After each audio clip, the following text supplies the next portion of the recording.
O objetivo geral da minha pesquisa é estudar os efeitos da conversão de florestas em áreas agrícolas e todas as alterações ambientais que vêm junto com essa mudança, nos riachos de cabeceira e, particularmente, na fauna de peixes. É um capítulo que virou da minha tese. Eu confesso que não estava previsto inicialmente no projeto, que o efeito da temperatura ia virar um capítulo em particular, né? E no decorrer da tese os dados foram levando nessa direção. Em amostragens preliminares a gente observou essa diferença de tamanho nos peixes e também na diferença de temperatura da água, mas que já era conhecida, porque o nosso grupo de pesquisa já tinha mostrado que essa mudança no uso da terra provoca o aquecimento dos riachos de cabeceira, mas curiosamente não tinha sido testado ainda o efeito desse aquecimento nos peixes. A gente trabalhou num total de 6 riachos, todos, né, da bacia do Alto Rio Xingu, e 3 riachos tinham a bacia florestada, preservada, e 3 riachos tinham a bacia desmatada, né, convertida de floresta para área agrícola, né, no caso para pastagem na década de 80, 90, e depois de pastagem para soja nos anos 2000, mais ou menos. Todo o trabalho de campo foi feito dentro da Fazenda Tanguro, que é uma fazenda localizada no município de Querência, no Mato Grosso. Fica na região sudeste do Arco do Desmatamento Amazônico, onde está concentrado a maior parte do desmatamento na Amazônia, é o Arco do Desmatamento.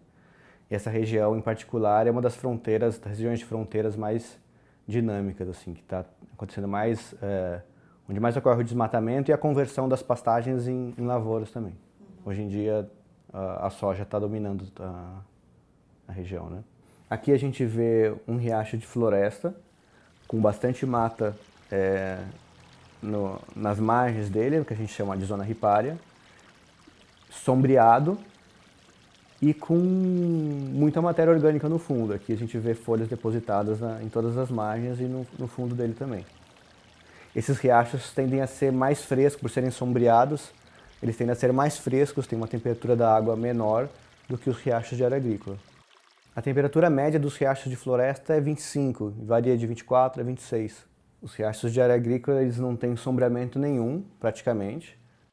As árvores que existiam nas margens e nas zonas ripárias foram arrancadas e deram lugar a principalmente gramíneas braquiárias, da época da pastagem.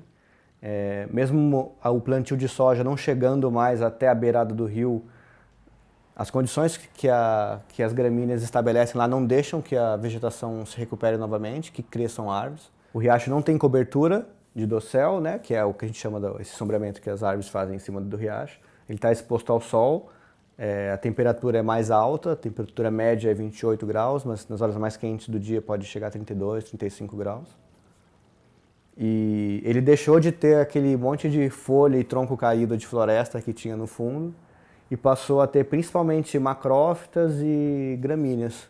O modelo que levou em comparação fez a comparação entre floresta e área agrícola para as assembleias, ele entrou os dados de todas as espécies, mas a gente focou nas 6 espécies que eram as mais abundantes.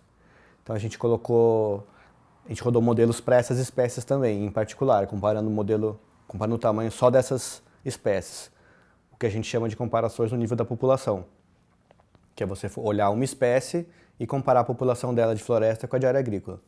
Isso a gente fez para 6 mais abundantes, que corresponderam a 90% do total de peixes que a gente coletou. Então, se você olhar, essas 6 espécies é a grande maioria dos bichos que tem naquele lugar.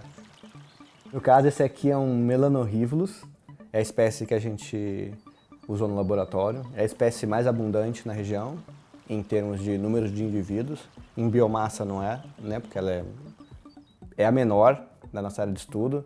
Os adultos têm no máximo 4 centímetros, né, e você pega muitos indivíduos bem menores que isso. Essa foto dele aqui na minha mão e aqui ele no aquário.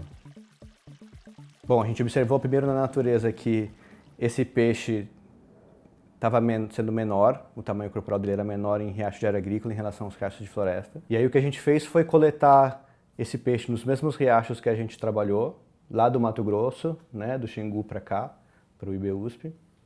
E a gente criou os bichos em temperaturas parecidas com as dos riachos de área agrícola e temperaturas parecidas com as dos riachos de floresta. No caso, 24 graus e 32 graus, né?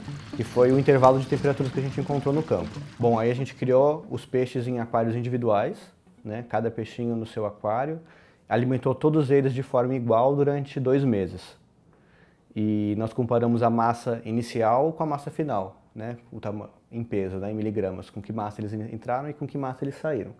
E aí nós observamos que os bichos que foram criados na temperatura similar aos riachos de floresta, eles cresceram 20% em massa. Enquanto os bichos criados em área agrícola, na temperatura de área agrícola, né? Aos 32 graus, eles diminuíram em média 10% em massa. Existiam diferenças também em relação à origem dos peixes que foram usados no experimento, que foi um fator que a gente incluiu no modelo para testar se era relevante ou não. No caso, a gente comparou a resposta de peixes que vinham de floresta com peixes que vinham de riacho de área agrícola. Então a gente comparou esses peixes dessas duas diferentes origens nas duas temperaturas. E aí o que a gente encontrou foi que para os peixes de floresta, o aquecimento foi mais prejudicial do que para os peixes de área agrícola. Os peixes de floresta, eles morreram mais na alta temperatura e tiveram uma perda de massa maior do que os de área agrícola. Eles perderam, em média, 16% de massa. Já os peixes de área agrícola, eles sobreviveram mais na alta temperatura e tiveram uma perda corporal, em média, de 5% de massa. E o nosso modelo disse que as duas coisas são importantes. Que a temperatura é um fator afetando o tamanho dos peixes, mas que a origem deles também tem um efeito. Isso é uma coisa importante, que é o desdobramento que certamente a gente vai investigar mais no futuro.